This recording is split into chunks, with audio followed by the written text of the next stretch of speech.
Bonjour à tous, c'est Jamais Bluff pour Best Kicker et je vais continuer aujourd'hui la série Battre les micro-limites et se construire une bankroll. Donc dans les 3 premiers épisodes de cette série, nous avions abordé d'abord un peu de psychologie. Donc cette vidéo traitait de comment aborder son grind sereinement. Dans la seconde vidéo, nous avons vu comment jouer pré-flop et pourquoi il fallait jouer très serré en micro-limite. Dans la troisième vidéo, nous avons parlé des prises de notes sur les adversaires. Donc nous allons voir aujourd'hui un peu l'importance que cela peut avoir. Et donc dans cette vidéo, nous allons parler du jeu post-flop.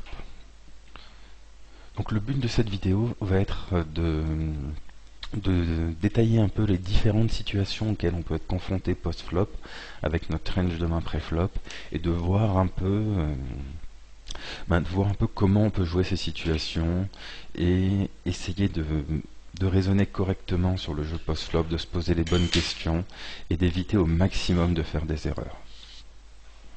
Donc la première chose qu'on peut regarder en fait, c'est qu'avec nos ranges, il faut voir un peu ce qu'on peut espérer toucher sur les différents flops qu'on va rencontrer. Donc le jeu post-flop en fait est quand même basé sur le jeu pré-flop, c'est-à-dire que quelqu'un qui joue que la paire d'as ne peut pas faire quinte sur un board 7-8-9 par exemple. Donc nous, qu'est-ce qu'on peut espérer toucher avec nos ranges? Vu qu'on va jouer les paires et les gros as, on peut espérer toucher des top paires très bons kickers avec nos gros as et nos rois dames, ou des brelans ou des overpairs.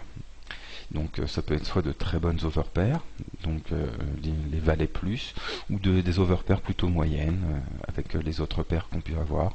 On peut également avec nos paires faire des secondes paires, donc des mains qui vont être du coup un peu plus faibles.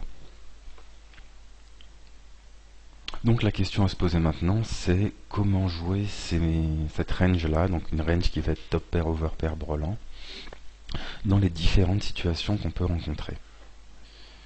Donc, je vais commencer déjà par énumérer rapidement les situations qu'on peut rencontrer. Donc, on peut être dans un pot multi-way avec les nuts. Donc, ce que j'appellerai les nuts dans cette vidéo, ça va être 2 paires ou mieux. Donc, en position dans un multi-way. Donc, un multi-way, ça va être un pot où il y a au moins 2 joueurs avec les nuts. On peut avoir les nuts hors de position dans un multi-way. On peut avoir les nuts en position en heads-up ou hors position en heads-up.